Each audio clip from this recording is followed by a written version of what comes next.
ফের আসানসোল খনি এলাকায় বিস্ফোরণের জের বাড়িঘরের নিরাপত্তা চেয়ে ইসিএল এর গেটে বিক্ষোভ এলাকাবাসীর। নিরাপত্তা রক্ষীদের গাড়ি ভাঙচুরের অভিযোগ। এলাকায় টহল বিরাট পুলিশ বাহিনী। পুলিশি আশ্বাসে রণে ভঙ্গ দেন প্রতিবাদীরা। দেখুন, ঘেঁষা যেসব বস্তিগুলি রয়েছে, যেসব গ্রাম রয়েছে, সেই সব গ্রামের মানুষ বারবার অভিযোগ করছেন যে তারা ক্ষতিগ্রস্ত হচ্ছে কলিয়ারিতে কয়লা উৎপাদনের কাজে বিস্ফোরণের জেরে। দিন কয়েক আগেই এক অজ্ঞাত পরিচয় ব্যক্তির মৃতদেহ উদ্ধার ঘিরে উত্তেজনা ছড়িয়েছিল আসানসোল কলিয়ারি এলাকায়। এবার কয়লা খনিতে বিস্ফোরণের জেরে বাড়িঘরের নিরাপত্তা চেয়ে ইসিএল এর গেট আটকে বিক্ষোভ স্থানীয়দের।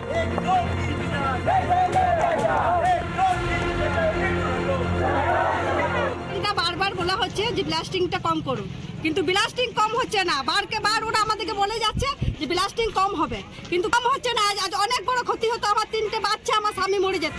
এর আগে প্রায় 3-4 বার বিস্ফোরণ বন্ধের দাবি জানিয়ে বিক্ষোভ দেখান এলাকাবাসী। তারপরও কয়েক দফায় বিস্ফোরণে বাড়িঘর ভাঙে, আহত হন অনেকেই। এরপর খনি কর্তৃপক্ষের আশ্বাসে দীর্ঘদিন ধরে বন্ধ ছিল বিস্ফোরণ, কিন্তু ফের বিস্ফোরণ শুরু হতেই ধৈর্যের বাঁধ ভাঙে স্থানীয়দের। এরকম ঘটনা হবে না, আমাদের লোক ওইখানে গার্ড দেওয়া থাকবে, কোনো লোক নেই, প্লাস কোনো কাজ হয়নি। আর এই ঘটনাটা বলেছিল ম্যানেজার হবে না, কেন হচ্ছে বারবার? নিরাপত্তা রক্ষীদের আটকে রেখে বিক্ষোভ স্থানীয়দের। গাড়ি ভাঙচুর করা হয় বলেও অভিযোগ। सब दौड़ के हम लोग गाड़ी घेरने के लिए, हम लोग गाड़ी उधर घुमा लिया, फिर पर भाटा में हम लोग घेर दिए। বিক্ষোভের খবর পেয়ে এলাকায় যায় রানীগঞ্জ থানার বিশাল পুলিশ বাহিনী। বেশ কিছুক্ষণ অবস্থান চলার পর পুলিশি আশ্বাসে বিক্ষোভ তুলে নেন এলাকাবাসী। যে খনিতে কয়লা উৎপাদনের কাজ হোক, কিন্তু খনি ঘেঁষা এলাকার মানুষদের পুনর্বাসন বা অন্যত্র সরিয়েই কয়লা উৎপাদনের কাজ করুক খনি কর্তৃপক্ষ।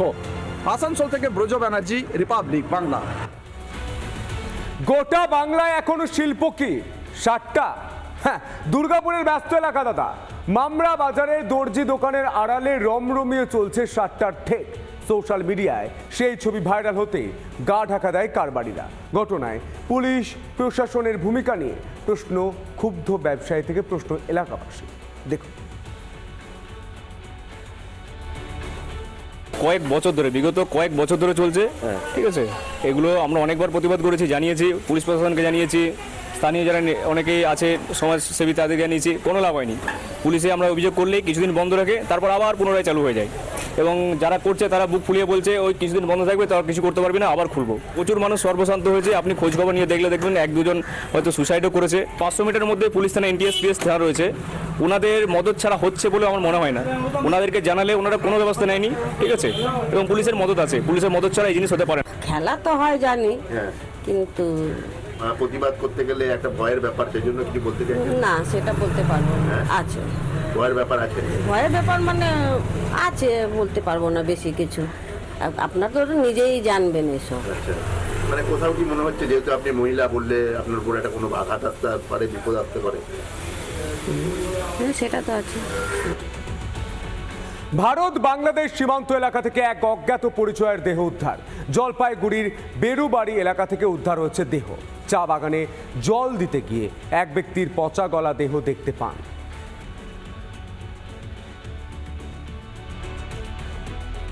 আমি গেছিলাম তো বাগানে জল দিতে, তো যাওয়ার পরে পাইপ ওইখানে জয়েন দিব, তো জয়েন দেওয়ার সময় অচানক দেখি ওইখানে একটা বডি পড়ে আসছে। বডিটা এখনো ইন্ডিয়ার লোকের কি বাংলাদেশের লোকের ওটা তো আমি জানি না। বয়স মোটামুটি 50 থেকে 55 এরকম হবে। পুলিশ আসছে, BSF আসছে, প্রথমে BSFকে ইনফরমেশন দেওয়া হইলো। হ্যাঁ, ভারতীয় লাশ সীমানা, মানে আমারই চা পাতা বাগানে, বাগানে জল দিচ্ছি, জল দেওয়ার সময় এরকম হয়েছে।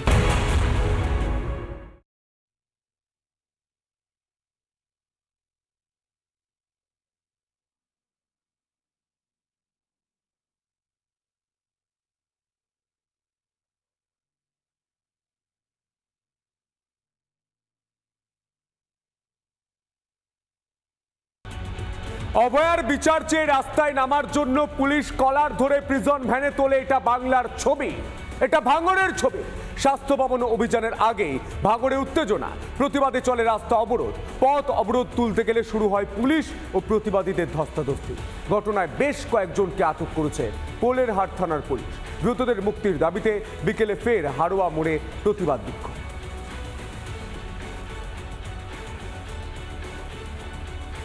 প্রশাসনের উদ্দেশ্যে আমার বার্তা, অবিলম্বে সেই সমস্ত সমাজকর্মীগুলোকে নিঃশর্তে মুক্তি দিতে হবে। এই সমস্ত গণতন্ত্র প্রেমী মানুষেরা ডিমান্ড নিয়ে, তাদের বৈধ ডিমান্ড নিয়ে আপনার স্বাস্থ্য ভবনের উদ্দেশ্যে রওনা হয়েছিল, তাদেরকে পথের মধ্যে যেভাবে আটকেছে, আমি মনে করি এটা সম্পূর্ণরূপে গণতন্ত্রের পরিপন্থী এবং যাদেরকে ডিটেইন বা গ্রেফতার করেছে নিঃশর্তে তাদেরকে মুক্তি দিতে হবে।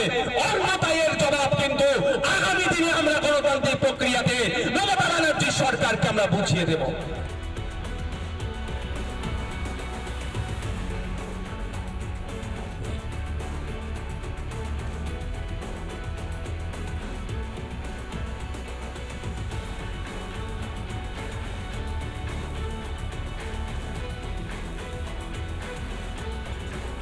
মুর্শিদাবাদে সোশ্যাল ডেমোক্রেটিক পার্টি অফ ইন্ডিয়ার মিছিলে দুষ্কৃতী হামলা। দমকলের গড়াইমারি স্বাস্থ্যকেন্দ্রের বেহাল অবস্থা নিয়ে সরব হন এসডিপিআই। সেখানে মিছিলে হামলা চালানো হয় বলে অভিযোগ। প্রতিবাদে রাস্তা অবরোধ করে এসডিপিআই। বিক্ষোভ তুলতে গেলে বেঁধে যায় পুলিশের সঙ্গে আন্দোলনকারীদের ধস্তাধস্তি। ঘটনায় আটক 10।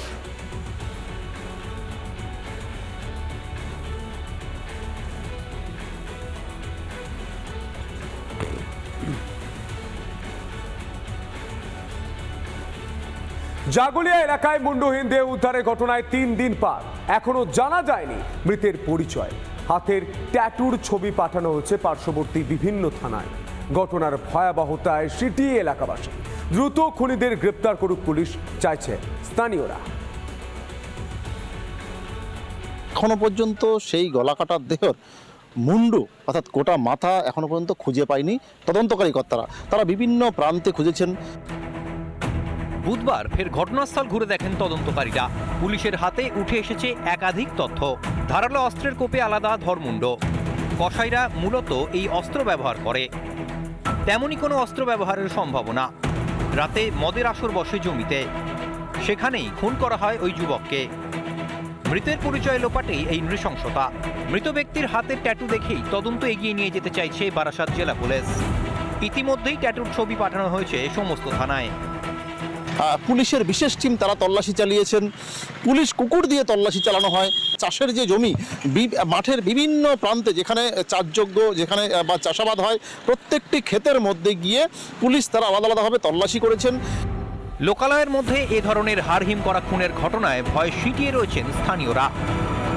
আমার শালার মোবাইলে দেখলাম, আরে বাপরে বাপরে, দেখে আমার ভয় লাগছে যে অবস্থা।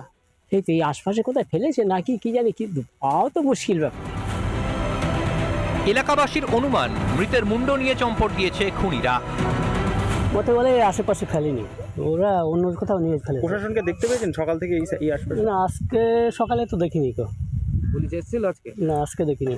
যে এই ব্যক্তি কে, তার পরিচয় কি, বা কি কারণেই বা তাকে এইভাবে নৃশংসভাবে খুন করা হলো, গোটা বিষয়টা তদন্ত সাপেক্ষে। উত্তর 24 পরগনা থেকে টিটপ বিশ্বাস, রিপাবলিক বাংলা। পুলিশ কর্মীর অস্বাভাবিক মৃত্যু ঘিরে চাঞ্চল্য। সিটি সিভিল কোর্টের মধ্যে পুলিশ কর্মী গোপাল নাথের দেহ উদ্ধার। বিচারকের দেহরক্ষী হিসাবে নিযুক্ত ছিলেন।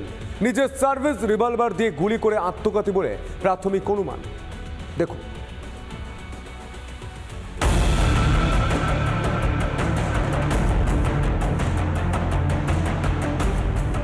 সিটি সিভিল কোর্টের মধ্যে বিচারকের দেহরক্ষীর রহস্য মৃত্যু। রক্তাক্ত অবস্থায় চেয়ারে উদ্ধার পুলিশের দেহ। সিটি সিভিল কোর্ট, সেই কোর্টের ভিতরে একটি দেহ মেলে, মাথায় গুলি পাওয়া গিয়েছে, রক্তাক্ত অবস্থা, এবং তার সঙ্গে রিভলভার উদ্ধার করেছে। এই মুহূর্তে আমি দেখতে পাচ্ছি গোয়েন্দা বিভাগ লালবাজারে তারা এসছে, ফরেন্সিক ডিপার্টমেন্ট এসছে। সকালবেলা আমরা দেখলাম স্নিফার ডগ এসে গোটা জায়গাটিকে এই মুহূর্তে খতিয়ে দেখা হচ্ছে। যার মৃত্যু হয়েছে তার নাম গোপাল নাথ। বিচারপতি দেহরক্ষী বলে জানা যাচ্ছে। 8 নম্বর বেঞ্চের যিনি জাজ, তারই রক্ষী হিসেবে ছিলেন এই গোপাল নাথ। খবর পেয়ে ঘটনাস্থলে বিশাল পুলিশ বাহিনী আনা হয়, ডগ স্কোয়াডও। পুলিশ সূত্রে খবর, সকাল 7টা নাগাদ গুলি চলার শব্দ শোনা যায়। আদৌ সুসাইড করেছে না মার্ডার হয়েছে সেটা নিয়ে ধোঁয়াশা। মানে আপনি ভাবুন, একটা পশ এরিয়াতে কত লোক আসা যাওয়া করে, সেখানে যদি এই ঘটনা ঘটে, মানে আমরা কোথায় বাস করছি? টেনশনে পড়ে গেছি আমরা, আমাদের কি হবে? যে কোনো মুহূর্তে এসে তো আমাদেরকে মেরে দিয়ে চলে যেতে পারে। মৃত পুলিশ কর্মী গোপাল নাথ মালদার ইংরেজ বাজারের বাসিন্দা। কলকাতা পুলিশে চাকরি পাওয়ার পর 2017 সালে বাড়ি বিক্রি করে মা ও স্ত্রীকে নিয়ে কলকাতায় চলে আসেন। গোপালের ছিল, আমরা কিনে নিয়েছি। কত বছর আগে? 17 সালে। ছেলেটা ভালো ছিল তো। মাস দুয়েক আগে আমার সাথে ফোনে যোগাযোগ করে মা, তো ফোনে আমার সাথে গল্প করলো, ভালোই। কোনো আমি জিজ্ঞেস করলাম গোপাল কেমন আছে, ভালো আছে, ওর ছেলে মেয়ে কেমন আছে, ভালো আছে। হ্যাঁ ভালো ব্যবহার করছে, খারাপ তো লাগছেই শুনে। নিজের সার্ভিস রিভলভার দিয়ে গুলি করে আত্মঘাতী বলে প্রাথমিক অনুমান পুলিশের। পারিবারিক সমস্যার কারণে দীর্ঘদিন ধরেই মানসিক অবসাদে ভুগছিলেন বলে পুলিশ সূত্রে খবর। রিপাবলিক বাংলা। নানা ধরনের কন্টেন্ট দেখার জন্য লাইক করুন, শেয়ার করুন আমাদের ফেসবুক পেজ, সাবস্ক্রাইব করুন আমাদের ইউটিউব চ্যানেল। পাশাপাশি অন্যান্য ব্রেকিং নিউজের জন্য অবশ্যই চোখ রাখুন রিপাবলিক বাংলায়।